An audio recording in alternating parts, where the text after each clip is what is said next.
you, honestly, I will love it if we beat them. Love it. This is Kevin Keegan, and during his time as Newcastle manager, the Magpies played one of the most exciting attacking football ever seen in Europe, beating Manchester United 5-0 and even reaching the Champions League group stage that year. But not everyone knows how Kevin Keegan's Newcastle played. You probably think you know, they had a goal first and there was end-to-end chaos. Newcastle would probably score 3 goals and the opponents would score 2. Everyone is going to go home entertained. But there's something I want to tell you. In 1995-1996, Newcastle scored 66 goals. Manchester United, the champions, scored 73. Liverpool, the challengers, scored 70. Newcastle did not just lead the Premier League for 8 months because they were reckless and entertaining. They led it because for most of the season, they were honestly the most complete team in England. So today, you'll build Kevin Keegan's tactic on Football Manager, understanding why each piece works, not just what the pieces are. Hopefully, you're going to have one of the most enjoyable saves you've ever played on FM. We don't just want to build a tactic that wins games, we want to build a tactic that entertains us while it does it. Before we jump into Football Manager, I need to clear something up. Because if you're going to this thinking that Newcastle were just a high-scoring mess that conceded just as many, you're going to build this all wrong. Newcastle conceded 37 goals in the 1995-1996 season. The eventual champions Manchester United conceded 35, so Newcastle were 2 goals shy from what the champions actually got. These are not the defending numbers of a team that didn't care about keeping the ball out of their net. They just happened to defend in a way that nobody today would recognize as defending at all. Keegan's answer to the defensive question wasn't organization. It wasn't a low block or a compact mid-block shape. His answer was, don't let the opposition have the ball long enough to hurt you. Press them, pin them back and suffocate them with attacking football. And for most of the season, it worked. Understanding this is the whole foundation of the tactic you're about to build. So Keegan's formation is a classic 4-4-2, the flat kind, with 2 strikers, 2 wingers, 2 central midfielders and a flat back 4. Now I know what you're thinking, you've tried the 4-4-2 on Football Manager before and it felt average. Maybe your wingers didn't really track back, maybe your central midfielders were all over the place, maybe you even conceded a lot of goals from counter-attacks. I want you to go ahead and just forget about that, because the real reason why most 4-4-2 attempts fail on Football Manager is not just the formation, it's about the player roles.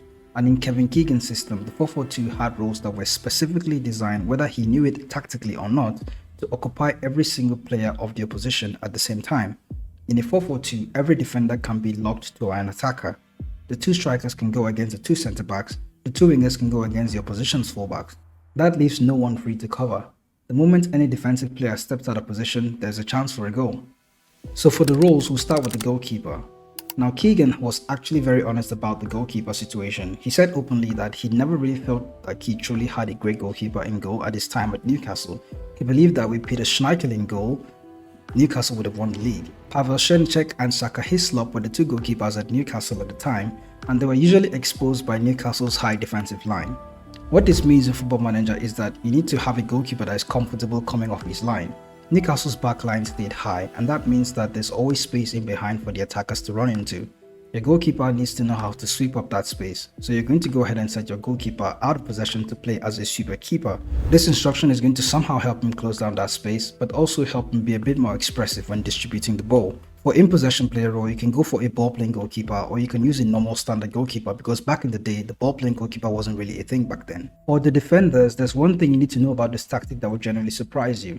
Every one of Kevin Keegan's centre-back was a former attacker. Darren Peacock was a centre-forward before he was being converted to a central defender. Steve Howe had been an attacking midfielder. Philip Albert had played as a central midfielder at Anderlecht before Kevin Keegan turned him into a centre-back. These were not conventional stoppers. Keegan reportedly barely ran defensive trainings at all. What he had instead were athletic, technically capable players who understood space from the attacker's perspective and were physically dominant in the air.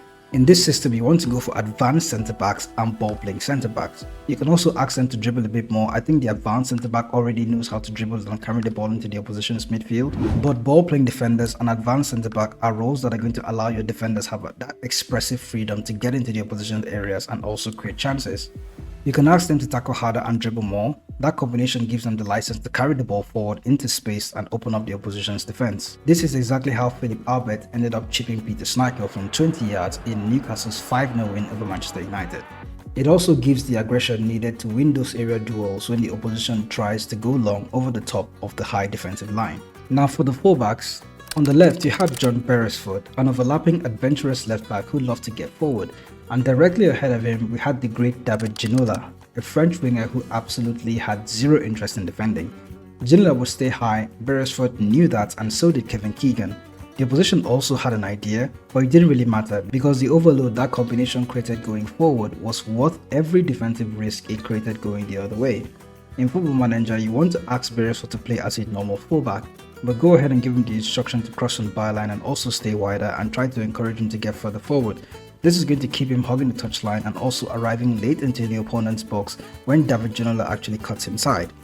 On the right hand side, you had Warren Barton, and he was slightly more disciplined, slightly more defensive, but Kevin Keegan had him specifically stay in this role for his attacking style of play, not just his defending. He was a fullback through and through, but with the instruction to cross a bit more often.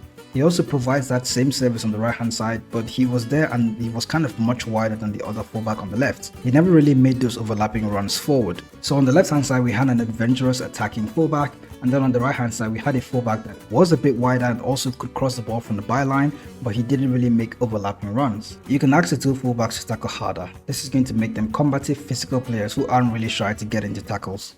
But if you notice that they're getting beat very often by the winger, especially on FM26, go ahead and take off this instruction. In central midfield, you had two players doing two completely different jobs, and together they were what makes the team's system actually function. Rob Lee on the right side of central midfield pair, he had 8 league goals in the 1995-1996 season from central midfield. A box-to-box player in his truest sense, he ghosted into the penalty area on late runs, he pressed high up the pitch, and he tracked back when he had to. In Football Manager, you can ask Rob Lee or the Rob Lee role to be a box-to-box midfielder. You can also give him instructions to get further forward and take a bit more risk. And beside him, we had the great David Batty, a completely different player. Defensive midfielder, the kind that just does a very simple job. Tackle harder, and that was it. David Batty wasn't really asked to create much, he wasn't really asked to carry the ball into the opponent's net or try to create chances and score a lot of goals. He was there to win the ball back and protect the space in front of the centre-backs while everyone ahead of him had freedom to attack. He's the reason why nobody really talks about Newcastle's midfield being exposed. Because of him, Ginola could go ahead and be free and not really bother about tracking back. Now, if this is your first time on the channel, go ahead and hit the subscribe button because we've got a lot more Football Manager content coming for you. Now to the wingers, this is where the asymmetry of the system becomes the most important thing you need to understand. David Ginola on the left hand side, he was a winger of course, but we've spoken about him briefly and his individual instructions allowed him to dribble a bit more and be like a creative force in the team. He could take a lot more risk, and this is a critical one. He really didn't have an instruction to track back and defend. Like I mentioned, Ginola had the instruction to actually cut inside with the ball. He could go left, he could go right, he could actually do whatever he wants. So he had that freedom to move into the central areas and also create chances, which allowed his fullbacks to actually overlap and get into the space and make some crosses. Ginola's magic came from receiving the ball out wide, facing up to his fullback and being able to either go left or right. He could cross on the byline, he could cut inside and shoot, as he did in the 5-0 win against Manchester United, rifling the ball past Peter Schmeichel after a cut inside move. Defenders didn't really know how to mark Ginola, and that unpredictability is what makes the take more risk instruction all the more important. Keith Gillespie on the right hand side was quite different. He was pacey, he didn't really create much to be honest. He wasn't really the playmaker type player. Gillespie was more of a classic out and out winger. His instruction was to cross a lot more often from the byline, and his job was a lot simpler than Ginola's job. He could get down the line, be his man and just deliver across. He wasn't really cutting inside, he was only stretching the pitch and providing supply on the right hand side. So why does this asymmetry matter? Because Ginola on the left hand side, even though he could go left or right, coming inside he allowed Beresford, that is playing as the left back, to actually get higher and wider. Gillespie on the right hand side, he was more of an out and out winger. This allowed the right back Barton to actually be a bit more conservative with his crossing and also with his movements getting forward. He wasn't really overlapping. So you can get different shapes from either side of the pitch. So now we're going to look at the player that most people actually misunderstand. Peter Beardsley. If you look at the Newcastle squad list of that year, you notice that Peter Beardsley was sometimes listed as a midfielder and other times listed as a centre forward. In the 1995-1996 season, he scored over 8 goals and provided around 12 assists from a position that nobody could really name. He wasn't really a striker in the traditional sense, he wasn't really a number 10 in the way that we think of that role today. He was more of an in-between sort of player, dropping into pockets of space between the lines, receiving the ball under pressure, turning defenders and threading passes into Les Ferdinand. Beardsley could also arrive into the box himself and also find himself in shooting positions almost by accident. In Football Manager, we think of Peter Beardsley as a shadow striker. A shadow striker drops off the main striker, moves into half spaces between the opposition's midfield and defense, receives the ball and links up play before bursting into the box. That's precisely what Beasley was doing for Newcastle at the time. He was that connection between the wingers, the midfield and the striker. Everything sort of flowed through him. For additional instructions, you can ask this shadow striker to run from position, take a lot more risk and also shoot less often. This allows him to time his runs perfectly into the box and get into that space to make a clear-cut shooting chance. Shoot less often is important because you want it to be a bit more creative even though you haven't played as an attacking shadow striker. So you don't just want him hoofing the ball from 18 yards, you want him to actually be calculated with his shooting. Now to the strikers. First of all, Les Ferdinand. He was the striker in the 1995-1996 season. Les Ferdinand was more of a complete forward, and in that sense, let me just explain what I mean. Because it's easy for most people to get this wrong when trying to build Kevin Keegan's style of play. Les Ferdinand's brilliance wasn't just in running in behind the opposition, he was a physical aerial threat and also an intelligent player who could link up play. He kind of held up the ball for Beasley that could make those runs from deeper areas, and he also was able to drop deep and drag centre backs out of position, creating space for Ginola and Beasley to exploit. This is why he's more suited to play as a complete forward, but however we do not really have the complete forward anymore, so you can have the centre forward play in this role or even a deep lying forward and then ask him to run from position and also hold up the ball. Les Ferdinand was mobile and physical and it was a constant problem for central defenders. You can ask him to tackle harder, like I mentioned, hold up the ball and move into channels. This combination is going to keep him active while being dangerous inside and outside the box.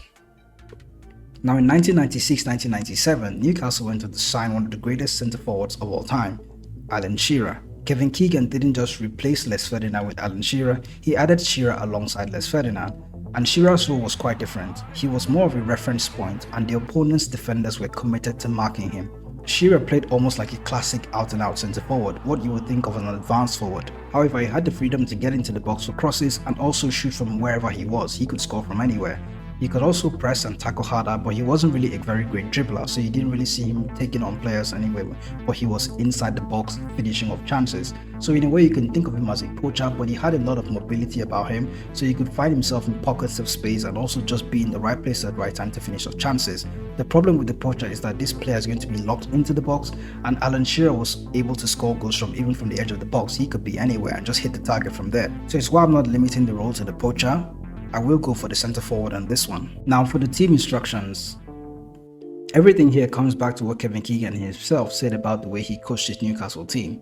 No defensive mindset, we go all out attack. For the mentality, you're going to play attacking with a high defensive line and aggressive pressing with your fullbacks flying forward. None of all these things will really work in a lower mentality, so attacking is just the way to go. The attacking mentality sort of tells every player in the squad that when they get the ball, the first instinct is to move forward. For in possession, you want to play with short passing and also slightly high tempo. This combination of passing and high tempo is exactly how Newcastle United could move the ball quickly, precisely and vertically. They weren't really playing a lot of long balls, but they could play crosses, but they weren't just so patient with their slow build up that the play was sort of passes like possession football. It wasn't really possession football. For the attacking width, you can set it to fairly wide. The whole system sort of runs on width anyway, but you don't want to be extremely wide. You want to create some freedom for the wide wingers that are cutting inside players like Ginola, allowing for room for the fullbacks to actually get out wide. So in case you're playing too wide, maybe something like Ginola won't have enough of space to get into the central areas. However, you want your wingers to be far apart enough to actually stretch the opponent's defenses. You can't really do this playing narrow. You also want to exploit the flanks. This is the overload instruction. It's going to tell your wingers and fullbacks to work together to attack the opposition's flanks. You also want to encourage dribbling, asking your team to run at the opposition's defense. This enables David Ginola to cut inside and also make those direct runs at the opposition's defense. For the crossing style, it doesn't really matter. I know the game sort of favors low crosses, but I do recommend that you just leave it on mixed crossing because you could have a powerful centre forward like Les Ferdinand, and even Alan Shearer was known to win the balls in the air. So telling you to play low crosses is not really going to be the right thing to do. Just leave it on mixed crossing and encourage your wingers to actually cross the ball. Out of possession, you want to set your defensive line to a high defensive line and your line of engagement to a high press. Turn and counter press and also ask your team to prevent the short goalkeeper distribution. These are the backbone of Kevin Keegan's philosophy. The team is not going to sit back, they're not going to try to invite pressure and try to play in a low block. They're going to try to go out and take the ball from the opposition. You want your trigger press to be more often, you want your team to press frequently, but not too aggressively that they actually get burned out or tired. Back in the 1990s, tackling was a real thing, so you can go ahead and ask your team to get stuck in and try to be as combative and physical as possible when you're going to win the ball back. So that's Kevin Keegan's Newcastle tactic on Football Manager. A 4-4-2 tactic, unlike something we've really seen in the past. Defenders are sort of built to play like attackers and also carry the ball forward. You have an asymmetrical winger pair that one of them cuts inside while the other does most of the crossing on the right hand side. And of course we have the shadow striker that is threading everything together in the space between the lines. And if you're not using the shadow striker, you can just use two normal center forwards. These strikers are going to pin every defender to the pitch so nobody actually is free to cover the space that is going to be exploited by those around them. And here's one thing about this tactic that I want you to hold on to. People remember Kevin Keegan's Newcastle tactic for the goals and also for the collapse and the rant obviously at the end, but what they forget is that Newcastle for 8 consecutive months in England, no team was actually able to beat them. And they did that not by being complicated, they did it by being devastatingly clear about what they wanted to do. Get the ball out wide, get the ball into the box, and try to get it to your best attackers and allow them to finish the chances. When they weren't in possession of the ball, they hassled the opposition to get it. On this channel, we take it upon ourselves to look at what managers have done or are doing in real life and try to understand it and share it with you in simple terms that you can implement on Football Manager. If you like this sort of videos, remember to hit the subscribe button so you can get notified when the next video comes out.